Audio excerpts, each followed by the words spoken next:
তো হাই ফ্ৰেণ্ডছ, মোৰ job and ডিফেন্সৰ চেনেলটোলৈ তোমালোকক স্বাগতম জনাইছোঁ।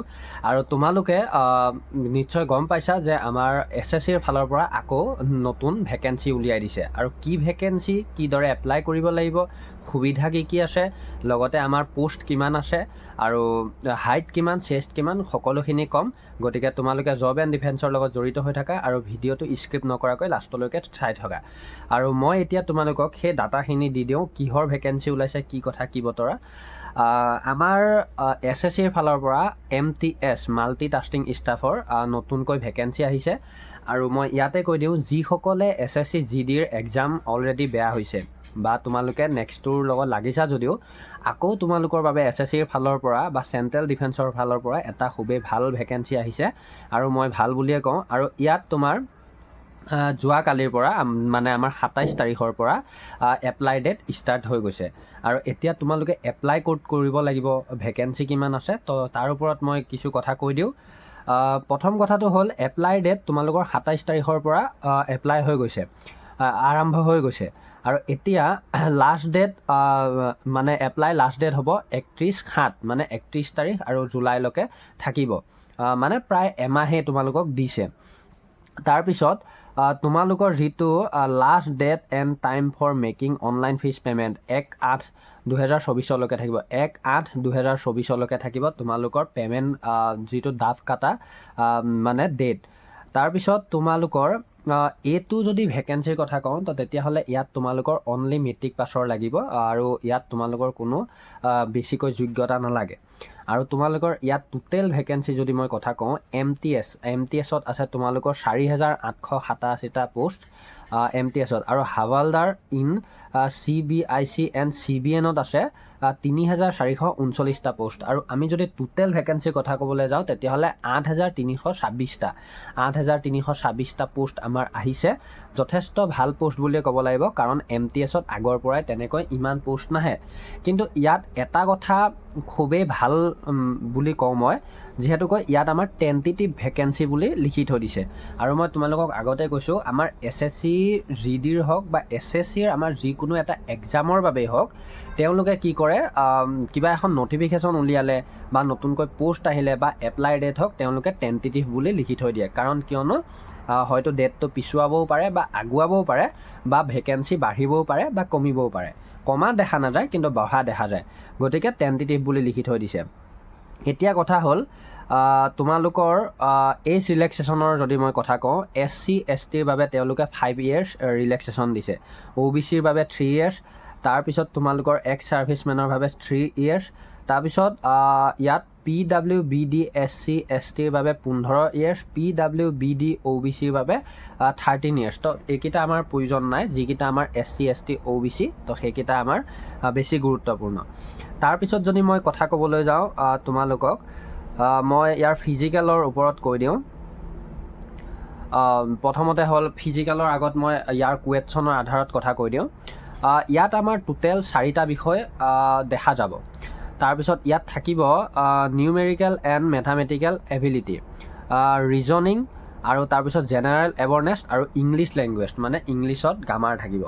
গতিকে ইয়াত আমাৰ টোটেল কুৱেশ্যন থাকিব তোমাৰ অংকত থাকিব 20টা কুৱেশ্যন, আৰু ৰিজনিঙত থাকিব 20টা কুৱেশ্যন, আৰু জেনেৰেল এৱাৰনেছত থাকিব 25টা কুৱেশ্যন, ইংলিছত থাকিব 25টা কুৱেশ্যন। আৰু তোমালোকক মই এই ছাইডতো নটিছখন লগাই দিম, তোমালোকে নিজেও চাই ল'ব পাৰিবা ভিডিঅ'টোৰ লগে লগে। তো তোমালোকৰ ইয়াত মই টোটেল দেখিছোঁ 45 মিনিট আৰু 45 মিনিট, 45 মিনিট 45 মিনিট মানে 90 মিনিট। 90 মিনিটৰ ভিতৰত তোমালোকে এক্সামটো ক্লিয়াৰ কৰিব লাগিব, মানে শেষ কৰিব লাগিব। তাৰপিছত যদি মই ফিজিকেলৰ কথা কওঁ, তেতিয়াহ'লে ফিজিকেল টেষ্টটো হ'ল আমাৰ মেলৰ বাবে, মানে ল'ৰা মানুহৰ বাবে 1600 মিটাৰ ৰানিং 15 মিনিট দিব। তেতিয়াহ'লে তোমালোকে ভাবি চোৱা, তোমালোকৰ 15 মিনিট দিব 1600 মিটাৰত। ভাবি চোৱা, যথেষ্ট সময় হাঁহি মুখেৰে পাছ কৰিব পাৰিবা, খোজকাঢ়ি গ'লেও পাছ কৰিবা। তাৰপিছত ফিমেলৰ বাবে 1 কিলোমিটাৰ ৰানিং 20 মিনিট, মানে ছোৱালী মানুহেতো লাহে লাহে খোজকাঢ়ি গ'লেও ধুনীয়াকৈ ফিট হ'ব। তাৰপিছত তোমালোকৰ আমাৰ হাইটৰ যদি কথা কওঁ, ল'ৰা মানুহৰ বাবে হাইট লাগিব 157.5 চেণ্টিমিটাৰ লাগিব আমাৰ ল'ৰা মানুহৰ বাবে। তাৰপিছত ল'ৰা মানুহৰ বাবে চেষ্টটো লাগিব 81, ল'ৰা মানুহৰ বাবে চেষ্টটো লাগিব 81 আৰু এক্সপেণ্ডেবল কৰিব লাগিব, মানে ফুলাব লাগিব 5 চেণ্টিমিটাৰ। তাৰপিছত হাইটটো যদি ফিমেলৰ কথা কওঁ, ফিমেলৰ হাইটটো লাগিব 152 চেণ্টিমিটাৰ আৰু ৱেইটটো লাগিব 48 কেজি। ঠিক আছে, আৰু 2 কেজিৰ ইফাল সিফাল হ'লেও কথা নাই। তো এইখিনি আমাৰ ফিজিকেলৰ তথ্য। এতিয়া কথা হ'ল ইয়াত আৰু জানিবলগীয়া বেলেগ একো নাই, তোমালোকে বাকী ডকুমেণ্টছৰ কথা ইয়াতে আছে। তোমালোকে অফিচিয়েল ছাইটত ssc.gov.in গ'লেও এই PDFটো গোটেইটো ডাউনলোড কৰি তোমালোকে নিজেও চাই ল'ব পাৰিবা। যিহেতু মই ভিডিঅ'ত যদি ক'বলৈ যাওঁ গোটেইখিনি তথ্য দিবলৈ গ'লে ইয়াত আমাৰ কিছুমান অলাগতিয়াল তথ্যও আছে আমাৰ বাবে।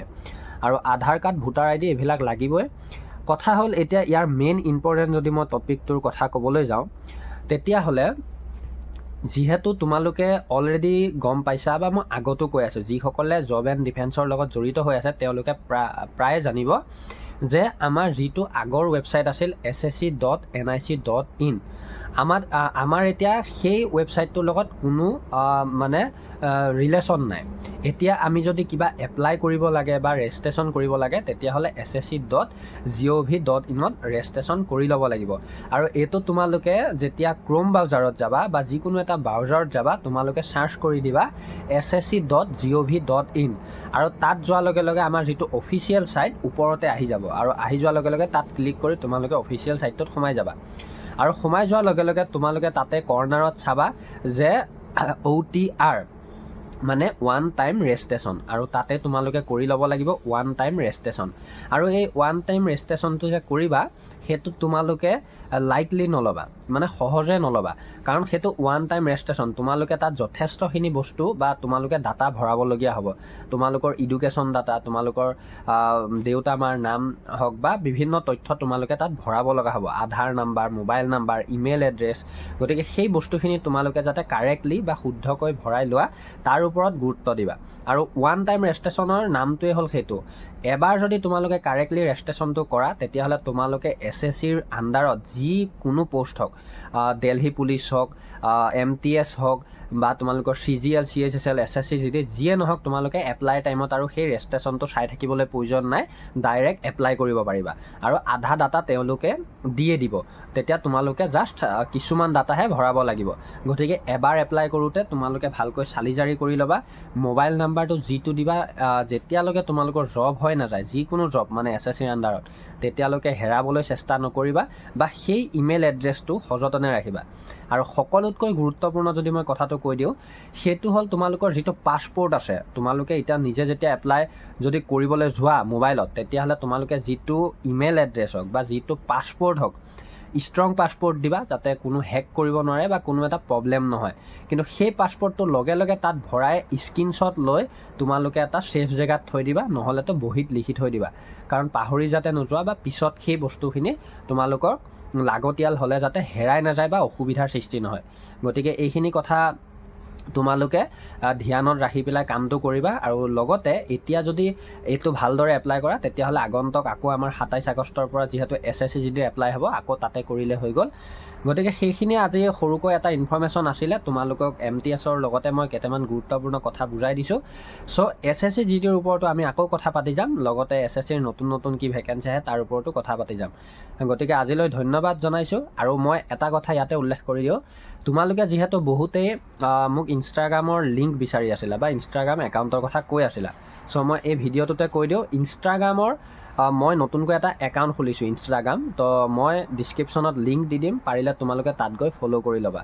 যিহেতুকৈ সেইটো একেবাৰে নিউ একাউণ্ট, তাত ইমান মেম্বাৰ জড়িত হোৱা নাই, কিন্তু মই তাত কিছুমান ইম্পৰ্টেণ্ট কুৱেশ্যন হওক বা ইম্পৰ্টেণ্ট PDF কিছুমান দিবলৈ চেষ্টা কৰিম। তোমালোকে জড়িত হৈ ল'লে নিশ্চয় পাই যাবা।